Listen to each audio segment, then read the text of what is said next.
এই দিদি দিদি আমাকে একটু সাজিয়ে দে না রে, আমাদের স্কুলে আজকে প্রোগ্রাম রয়েছে নাচে। হ্যাঁ, তোকে সাজিয়ে দিতে হবে? আমি সাজিয়ে দেবো তোকে? কোনোদিনও না। তুই তো জানিস আমার কোনো মেকআপের জিনিস নেই, তোরই তো আছে, একটু সাজিয়ে দে না রে, এরকম করছিস কেন? সেদিনকে আমার আইশ্যাডো প্যালেটটা ভেঙে দিয়ে আবার আজকে আমার কাছে এসেছে সাজতে। দাঁড়া, দেখাচ্ছি মজা। দে, সাজিয়ে দিচ্ছি তোকে, দে। ঠিক আছে ঠিক আছে, এই নে। খুব শখ না আমার জিনিস দিয়ে সাজার? আজকে তোকে এমন সাজিয়ে দেবো, স্কুল থেকে তোকে লাথি মেরে তাড়িয়ে দেবে। বস বস বস, আমার জিনিস দিয়ে তোকে দারুণ করে সাজিয়ে দেবো। দে দে দে, সাজিয়ে দে। তুই চুপটি করে বস, তোকে খুব সুন্দর করে সাজিয়ে দেবো। তুই কিন্তু আয়নার দিকে একদম তাকাবি না।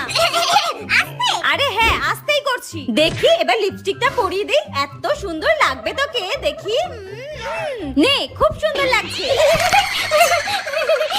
এ দিদি দিদি আমাকে সুন্দর লাগছে তো রে। হ্যাঁ রে, কিন্তু তুই এখন আয়না দেখবি না, নইলে তোরই নজর লেগে যাবে। আচ্ছা